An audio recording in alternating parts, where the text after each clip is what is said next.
आसंता जून मासरे आरंभ होगापी जाउछि टी20 विश्वकप। ताहले एही विश्वकप पई भारतीय दलर 15 जणिया खेलाड़ी एबे घोषणा हो जाइछि। ताहले एही दल रे भारतीय किछि पुराना खेलाड़ी माने शामिल होइतला बेले किछि नुवा खेलाड़ी माने दल रे स्थान पाइछन्ति। ताहले चलंदु नजर पकेइबा कि टी20 विश्वकप पई भारतीय दलर केउ 15 जण खेलाड़ी को दल रे शामिल करा जाइछि। ताहले प्रथम नंबर रही रोहित शर्मा, भारतीय कैप्टेन भाव में रोहित शर्मा नजर आसबे टी20 विश्वकप खेलुवार। यापर द्वितीय नंबर रही यशस्वी जयसवाल। ताहले आपण माने जानिथिबे टी20 विश्वकप पूर्व आईपीएल रे शतक हासिल करछन्ती रोहित शर्मा और जयसवाल। या सहित तृतीय नंबर रे विराट कोहली भी मध्य शतक हासिल करी आईपीएल रो सबुठारु अधिक रन स्कोरर भाव में वर्तमान रहिछन्ती। यापर चतुर्थ नंबर रही सूर्यकुमार यादव, पंचम नंबर ऋषभ पंत दीर्घदिन पर दल को फेरी ऋषभ पंत प्राय 1.5 वर्ष पर ऋषभ पंत भारतीय दल में खेलुवार एवं नजर आसबे। यापर आसुचंती संजू सैमसंग, 7 नंबर रही हार्दिक पांड्या भारतीय दलर vice captain, 8 number Shivam Dube, 9 number Ravindra Jadeja, 10 number Axar Patel, 11 number Kuldeep Yadav, 12 number Yuzvendra Chahal, 13 number Arshdeep Singh, 14 number Jasprit Bumrah, 15 number Mohammed Siraj. ताले एई भली 15 जणिया टीम भारतीय दलर एबे घोषणा हो जाइछि।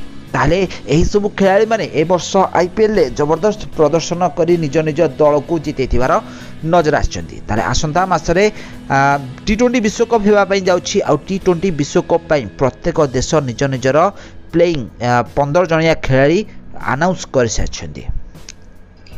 ताले या सहित भारतीय दलर किछि एक्स्ट्रा खेलाड़ी भी माने भी मध्य एही दल रे चूज करा जाइछन्ती। ताले एही एक्स्ट्रा खेलाड़ी मानक मध्य रहिछन्ती शुभमन गिल, या सहित रिंकू सिंह आउ आवेश खान। एही भली किछि एक्स्ट्रा खेलाड़ी मानक भी मध्य दल रे शामिल करा जाइछि। जदि कोनोसी खेलाड़ी एही 15 जनक मध्यरु इंजर्ड हुअंती ताले एही एक्स्ट्रा खेलाड़ी माने दल रे स्थान पाई परबे। ताले आसंता जून मासरे हेबा पई जाउछि भारत टी20 विश्वकप रे भाग नेबा पई जाउछि। आ एहा पूर्व एबे भारतीय दल 15 जणिया दल घोषणा हो जाइछि। तो भारतीय दलर समस्त खेलाड़ी माने एबे जबरदस्त फॉर्म रे रहिछन्ती जहाँकि आईपीएल रे हमकु देखिबा को मिलुछि। तो रोहित शर्मा, जयसवाल, कोहली, ऋषभ पंत, संजू सैमसंग, शिवम दुबे एही भली समस्त खेलाड़ी माने बैटिंग रे जबरदस्त प्रदर्शन करुछन्ती। तो सेही भली बॉलिंग मध्य रे जसप्रीत बुमराह, मोहम्मद सिराज, अर्शदीप सिंह, युजवेंद्र चहल, कुलदीप यादव, अक्षर पटेल, रविंद्र जडेजा एमाने सबु बहुत भल बॉलिंग करी निज निज दल को जितुथिबार देखा दैछन्ती। ताहले एही टीम जहाँकि 15 जणिया टीम भारतर रहिछि एथिरे किछि प्लस पॉइंट रहितला बेले किछि नेगेटिव पॉइंट भी मध्य रहिछि।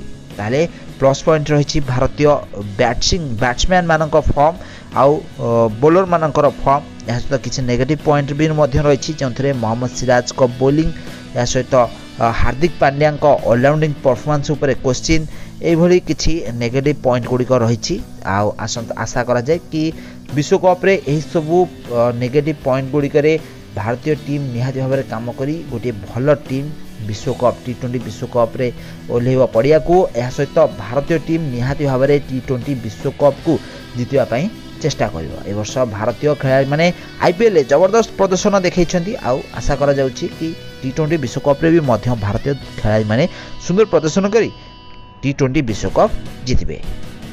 तो आपण माने जानिथिबे 2008 मसिया रे भारत प्रथम थर पई 2008 मसिया टी20 विश्वकप जीतिथिला, किंतु यह परवर्ती समय रे भारत आउ फाइनल मैच जीति पारे नै। तो एबे भारत हुए तो टी20 विश्वकप जीति पारे। तो फ्रेंड्स आपण मानको कोन लागुछि भारत ए वर्ष टी20 विश्वकप जीति पारिबो ना नाही हमको कमेंट माध्यम निश्चित भाव में कमेंट करंतु।